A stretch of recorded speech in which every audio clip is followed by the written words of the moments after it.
దేశీయ స్టాక్ మార్కెట్లపై యుద్ధ ప్రభావం కొనసాగుతుంది. ప్రారంభంలోనే సూచీలు భారీగా పతనమయ్యాయి. ఇందుకు సంబంధించిన మరింత సమాచారాన్ని మా ప్రతినిధి శ్రీకాంత్ ప్రత్యక్ష ప్రసారం ద్వారా అందిస్తారు. ఇరాన్ యుద్ధం వల్ల దేశీయ స్టాక్ మార్కెట్లపైన కూడా ప్రభావం పడుతుంది. మొన్న దాదాపు 1000 పాయింట్ల నష్టంతో ఉన్న స్టాక్ మార్కెట్ ఈరోజు కూడా మరోసారి దాదాపు ప్రారంభంలోనే 1700 పాయింట్లకు పైగా నష్టంతో ప్రారంభమైంది. ప్రస్తుతం స్టాక్ మార్కెట్ ఏ విధంగా ఉంది అంటే యుద్ధం వల్ల ఈ స్టాక్ మార్కెట్ ఇంకా ఎంత మేరకు ప్రభావానికి గురి కావచ్చనే విషయాలు తెలుసుకోవడానికి స్టాక్ మార్కెట్ నిపుణుడు సుందరరామరెడ్డి గారు మనతో ఉన్నారు. ఆయన అడిగి తెలుసుకున్నాం. నమస్కారం సుందరరామరెడ్డి గారు. సార్, ఇప్పుడు స్టాక్ మార్కెట్ యుద్ధం ప్రభావం వల్ల భారీగా నష్టపోతుంది. దాదాపు పోయిన వారం క్లోజింగ్లోనే దాదాపు అంటే సోమవారం రోజు దాదాపు 1000 పాయింట్లకు పైగా నష్టపోయింది. అంతకంటే ముందు వారం కూడా యుద్ధం చివరిలో కాబట్టి అంటే శుక్రవారం రాత్రి జరిగింది కాబట్టి కొంచెం మైనస్లో దాదాపు 1000 పాయింట్లు నష్టం పోయింది. ఇప్పుడు ఈరోజు ప్రారంభంలోనే దాదాపు 1700 పాయింట్లకు పైగా నష్టపోయింది. ఎందుకు ఇంత ప్రభావానికి లోనవుతుంది? బేసికల్గా నిఫ్టీ ఈ పాయింట్ ఆఫ్ టైంలో 24,336 అండి. అంటే నిఫ్టీ దగ్గర 528 పాయింట్లు లాస్ అయింది. అంటే సెన్సెక్స్ 78,583లో ట్రేడ్ అవుతుంది. అంటే ఆల్రెడీ 1,655 పాయింట్స్ లాస్ అయిందనమాట. మొత్తం మీద మీరు అన్నట్టు 2% పైన both Sensex and Nifty loss అయిందనమాట. అండ్ ప్రపంచం మొత్తం మీద అమెరికా తర్వాత తక్కువ లాస్ అయింది ఇండియానండి. అంటే మనం ఇంత పడిందని అనుకుంటున్నా సరే తక్కువ లాస్ అయింది అమెరికా తర్వాత ఇండియానే. మిగతా మార్కెట్స్ మనం చూసాం అనుకోండి, కొరియన్ మార్కెట్ నిన్న ఈ రోజు కలిసి 20% డ్రాప్ అయిందండి. 20% సింగిల్ డే. జపాన్ 3 రోజుల నుంచి హోలీ పండుగ రావడం వల్ల ఇండియా తప్పించుకుందండి నేను ఒక రోజు బ్లడ్ బాత్ నుంచి. బట్ ఈ రోజు అయితే వరల్డ్ మార్కెట్స్ మొత్తం టాప్ అవుతున్నాయి కాబట్టి తప్పించుకునే ఛాన్స్ లేకపోయింది. అండ్ ఈ పాయింట్ ఆఫ్ టైంలో లైవ్ మార్కెట్లో కొరియన్ మార్కెట్ -8లో ట్రేడ్ అవుతుంది. జపాన్ మార్కెట్ -3లో ట్రేడ్ అవుతుంది. అండ్ చైనా మార్కెట్ -2లో ట్రేడ్ అవుతుంది. అమెరికన్ ఫీచర్స్ థర్డ్ డే కూడా ఈరోజు మైనస్లో ట్రేడ్ అవుతున్నాయి. లాస్ట్ నైట్ యూరోప్ మార్కెట్స్ -4 దాకా వెళ్ళినాయండి. ప్రపంచం మొత్తం కూడా అనుకున్న దానికంటే ఎక్కువ ఉంది ఎఫెక్ట్. అంటే బేసికల్గా అమెరికా ఇరాన్ వీళ్ళు టెస్ట్ మ్యాచ్ లాగా 2 డేస్లో 3 డేస్లో అయిపోద్ది అనుకుంటున్నారు. బట్ అది కాస్త టెస్ట్ మ్యాచ్లా కాకుండా ఇంకా ఎక్కువ కంటిన్యూ చేసే ఛాన్స్ ఎక్కువ ఉంది. అందుకని యుద్ధం ఎంత త్వరగా అయిపోతుంది అన్న దాన్ని బట్టేసి మార్కెట్ రికవరీ ఉంటుందండి. బట్ ఈ పాయింట్ ఆఫ్ టైంలో ఈ ఆయిల్ ప్రైస్ రైజ్ కనుక చూస్తే అండ్ ఈ మార్కెట్ ప్యానిక్ కనుక చూస్తే ప్రపంచ మార్కెట్లు మొత్తం కూడా 3 to 6 months లోపలికి వెళ్ళిపోతున్నాయి. అంటే యుద్ధం జరగకముందు ఎక్సెప్ట్ ఇండియా ప్రపంచ మార్కెట్లు మొత్తం ఆల్ టైమ్ హైలో ఉన్నాయి. యుద్ధం ఈ రోజుకి 5వ రోజు అండి. 5వ రోజుకే ప్రపంచ స్టాక్ మార్కెట్లు మొత్తం 3 months లో నుంచి 6 months లోకి వెళ్ళిపోతున్నాయి. దాన్ని బట్టి మీరు ఎంత సివియర్గా రియాక్ట్ అయిందో చూడండి. వెనిజులా ఎపిసోడ్ జరిగినప్పుడు అసలు మార్కెట్ రియాక్ట్ అవ్వలేదండి. బట్ గల్ఫ్ మిడిల్ ఈస్ట్లో వల్ల చాలా సివియర్గా ఎఫెక్ట్ అయింది. దాన్ని బట్టేసి గల్ఫ్ రీజన్ అనేది ప్రపంచ ఆర్థిక వ్యవస్థకి అండ్ ఆయిల్ సప్లైకి ఎంత ఇంపార్టెన్సో ఈ ఇన్సిడెంట్ మనకు అర్థమవుతుంది. పర్టికులర్గా గల్ఫ్ రీజన్ మీద డిపెండ్ అయ్యి ఆయిల్ ఇంపోర్ట్ చేసుకునే Korean markets, China markets, Indian markets, Japan market సివియర్గా లాస్ అయింది. ఓకే సార్, ఇప్పుడు అంటే యుద్ధం ప్రారంభమైన దానికంటే ఇప్పుడు ఇంకా ఎక్కువ ఎఫెక్ట్ చూస్తుంది. అవును, యుద్ధం దాదాపు శుక్రవారం రోజు ఎప్పుడు ప్రారంభమైంది. అవును, అంటే ఆ రోజు కంటే కూడా ఈ రోజు ఎక్కువ అంటే యుద్ధం 5వ రోజుకి వచ్చింది. అవును, అయినప్పటికీ ఈ రోజు ఇంకా ఎక్కువ ప్రభావం చూపిస్తుంది. ఆ రోజు కేవలం 1000 పాయింట్ల మైనస్లో అంటే క్లోజ్ అవుతే ఇప్పుడు దాదాపు ప్రారంభంలోనే 1700 పాయింట్లకు పైగా 1780 పాయింట్ల నష్టంతో ప్రారంభమైనట్టు అది కాస్త తగ్గుతూ వస్తున్నట్టు. అంటే ఇట్లే కంటిన్యూగా ఉండే అవకాశం ఉంటుంది. అంటే ఇప్పుడు చూస్తే ఆ సివియారిటీ మనం తీసుకున్నంత లైట్ తీసుకోలేకపోతుంది ఎకానమీ. ఎందుకంటే ఆయిల్ అనేది ఎంటైర్ ఎకానమీకి బేస్ లాంటిదండి. అది ఎఫెక్ట్ కావబోతున్న విషయం అర్థమవుతుంది. ఇక్కడ ఏం జరుగుతుందంటే ఆయిల్ అది హార్మోన్ జలసంధి నుంచి పక్కకు వస్తే మేము అటాక్ చేస్తామని చెప్పేసి క్లియర్గా ఇరాన్ వాళ్ళు వార్నింగ్ ఇస్తున్నారు. ఇంతకుముందు ఇరాన్ వార్నింగ్ ఇస్తే లైట్ తీసుకునేవాళ్ళు. బట్ ఈ లాస్ట్ 1 weekలో ఇరాన్ ఫస్ట్ టైం ప్రపంచంలో ఏ దేశం కూడా 14 కంట్రీతో ఎట్ ఏ టైం అటాక్ చేయలేదండి. సివియారిటీ ఎంత అంటే ఇరాన్ నుంచి సైప్రస్ కంట్రీ 2000 కిలోమీటర్ల దూరం అండి. అంత దూరంలో ఉన్న బ్రిటిష్ యొక్క ఎయిర్ బేస్ల మీద అటాక్ చేసిందండి. అమెరికాకి కంట్రోల్లో ఆల్మోస్ట్ లాస్ట్ 10 years నుంచి శాంక్షన్స్ ఎదుర్కొంటున్న ఇరాన్లో ఇంత పెద్ద టెక్నాలజీ ఉంది, ఇంత దూరం ట్రావెల్ చేసి కూడా అటాక్ చేస్తానని చెప్పి ప్రపంచం నమ్మల. బట్ ఈరోజు ఓవర్ నైట్లో ఏమవుతుందంటే వాళ్ళు చేసిన యుద్ధ నీతికి చూస్తే స్టన్ అయిపోతున్నారు. ఎందుకంటే ఎంటైర్ గల్ఫ్ రీజన్ మీద అటాక్ చేస్తుంది, ఏ కంట్రీతో కూడా వదలకుండా. ఇట్లా వెరీ సీరియస్ ఇష్యూ అనమాట. అమెరికా వాళ్ళు కూడా ఎంత సీరియస్గా ఇన్ని రోజులు జరుగుతుందని అనుకోలేదు. బట్ ఇది రాను సివియారిటీ ఎక్కువ అవుతుంది. అంటే ప్రపంచవ్యాప్తంగా ఈ ఆయిల్ రేట్లు ఎఫెక్ట్ కాబోతున్నది. దాంతో ఏషియన్ మార్కెట్స్ బాగా అటాక్ అవుతున్నాయి అనమాట. ఎందుకంటే ఇన్సూరెన్స్ అనేది చాలా మెయిన్ బిజినెస్ అండి. ప్రపంచవ్యాప్తంగా ఇన్సూరెన్స్ అనేది మెయిన్ అనమాట. షిప్పింగ్ పర్టికులర్గా P&I ఇన్సూరెన్స్ అని ఉంటుంది. ఆ ఇన్సూరెన్స్ లేకుండా షిప్ అసలు నడవడం కుదరదండి. ఆ షిప్ మూవ్ని ఎవరిని అలో చేయరనమాట. ఇంపోర్ట్స్ ఎక్స్పోర్ట్స్ మొత్తం కూడా P&I ఇన్సూరెన్స్ మీద డిపెండ్ అవుతుంది. అది ఓవర్ నైట్ వాళ్ళు క్యాన్సిల్ చేసుకున్నారు. అంటే ప్రపంచంలో ఈ shipping industry insurance head quarters మొత్తం లండన్ అండి. అక్కడ ఆల్మోస్ట్ 12 కంపెనీసే ప్రపంచంలో 80% బిజినెస్ కంట్రోల్ చేస్తాయి. అందులో 7 ఇన్సూరెన్స్ క్యాన్సిల్ చేసుకున్నాయి.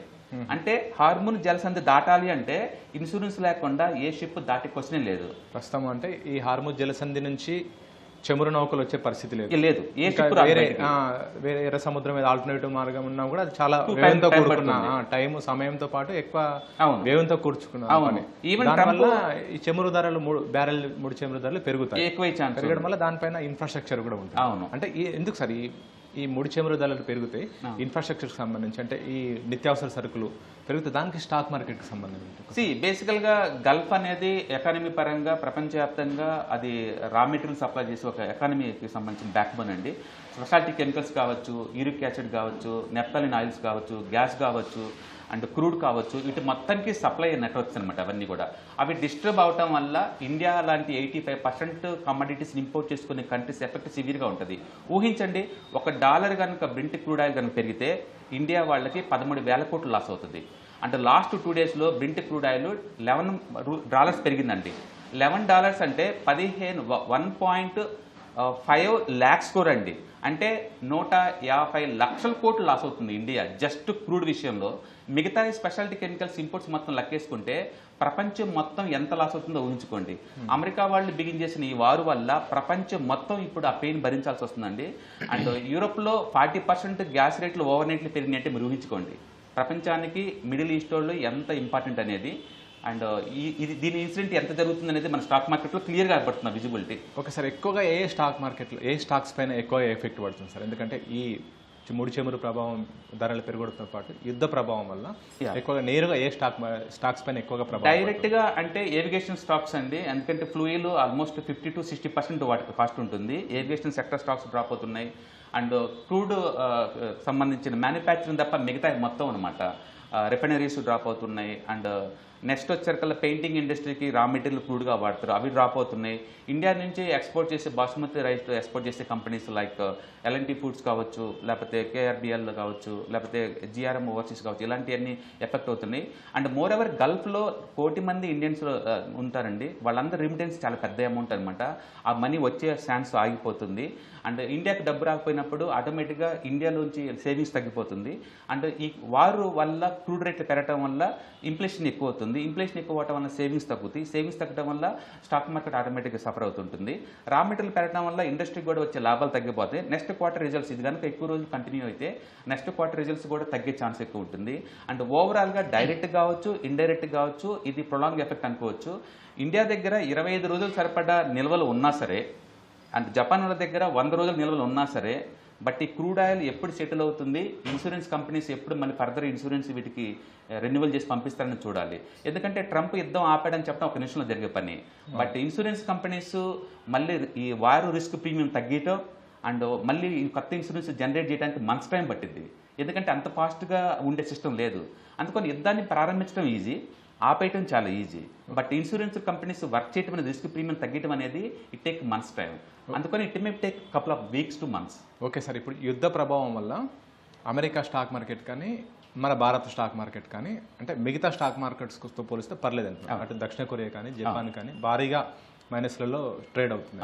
అంటే మన ఆర్థిక మూలాలు పటిష్టంగా ఉండడం కారణం అనుకోవచ్చు సార్? ఒకటి, మన stock market last 1 year returns ఏం లేవండి. లాస్ట్ 18 months నుంచి రిటర్న్స్ పెద్దగా ఏం లేవు. కాబట్టి ఇక్కడ ప్రాఫిట్ బుకింగ్ జరిగే ఛాన్స్ లేదు. వేరే కంట్రీ మార్కెట్స్ అన్ని ఆల్ టైమ్ హైలో ఉన్నాయి కాబట్టి న్యాచురల్గా ప్రాఫిట్ బుకింగ్ జరుగుతుంది. రీసెంట్గా ఐటీ స్టాక్స్ మొత్తం డ్రాప్ అయింది. ఆంధ్రప్రదేశ్ బిక్ వచ్చిన తర్వాత ఆల్మోస్ట్ 20% డ్రాప్ అయింది 1 monthకే. అంటే జరగాల్సిన డామేజ్ జరిగిపోయింది ఇండియాకి. మూడోది, మిగతా కంట్రీస్తో పోల్చుకుంటే ఇండియా వాళ్ళు ఒక కమోడిటీస్లో ఇంపోర్ట్స్ తప్ప అదర్వైజ్ లోకల్ కన్జంప్షన్ ద్వారా ఉండే గ్రోత్ మంది. అందుకని ఎక్కువ ప్రాఫిట్స్ రాలేదు కాబట్టి మనం తక్కువ పడింది. మిగతా కంట్రీస్ ఆల్ టైమ్ హై దగ్గరలో ఉంది కాబట్టి అక్కడ ప్రాఫిట్ బుకింగ్ చాలా ఎక్కువ జరిగింది. ఓకే సార్, ఇప్పుడు దాదాపు గత 3 సంవత్సరాల నుంచి కూడా స్టాక్ మార్కెట్ ఆశించిన మేర పెరుగుతున్నట్లు ఎట్లా ఉంది sir stock market? Russia Ukraine యుద్ధం ప్రారంభమైనప్పటి నుంచి మొదలుకొని ఆ తర్వాత ఇజ్రాయెల్ హమస్ యుద్ధము, ఆ తర్వాత అంతకంటే గత ఏడాది జూన్లోనే అమెరికా ఇరాన్ పైన దాడి చేయడం, మళ్ళీ తిరిగి ఇప్పుడు పూర్తి స్థాయి యుద్ధానికి దిగడము, ఈ అంతర్జాతీయంగా చోటు చేసుకుంటున్న పరిణామాలు భారత్ స్టాక్ మార్కెట్పై ప్రభావం చూపిస్తూనే ఉన్నాయి. ప్రస్తుతం స్టాక్ మార్కెట్ గత 3 ఏళ్ళ ప్రస్తుతం ఏ విధంగా సార్ బ్రీఫ్గా? రైట్, బేసికల్గా స్టాక్ మార్కెట్స్ అనేది అందరూ అనుకున్నట్టు డెట్ ఫండ్స్ లాగా every month, every year, every quarterly అలా రావండి. 2018 నుంచి 2020 వరకు కూడా జీరో రిటర్న్స్ అండి. అప్పుడు ఏ కండిషన్స్ ఉన్నాయి మీరు చూశారు. 20 నుంచి కోవిడ్ తర్వాత నుంచి మార్కెట్ చాలా ఫాస్ట్గా ర్యాపిడ్గా 30% మూవ్ అయిందండి. తర్వాత 2022 నుంచి 24 వరకు మళ్ళీ ఆగిపోయిందండి. మళ్ళీ ఇప్పుడు 24 దగ్గర నుంచి మళ్ళీ 26, ఇప్పుడు లాస్ట్ 2 ఇయర్స్. అంటే స్టాక్ మార్కెట్లో 2 ఇయర్స్ రెస్ట్ అనేది క్వైట్ నార్మల్ అండి. దానికి మనం యుద్ధాలు లేదా ఇన్ఫ్లేషను లేకపోతే ఇంకోటి రీజన్ ఇవ్వాల్సిన అవసరం లేదు.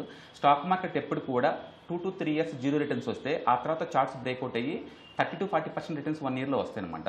యుద్ధం జరిగిన ప్రతిసారి మన రికార్డు కానీ చెక్ చేసుకుంటే హిస్టారికల్ డేటాలో యుద్ధం జరిగిన 48 అవర్స్ వరకు కూడా ఎఫెక్ట్ అవ్వడం కామన్ విషయమే.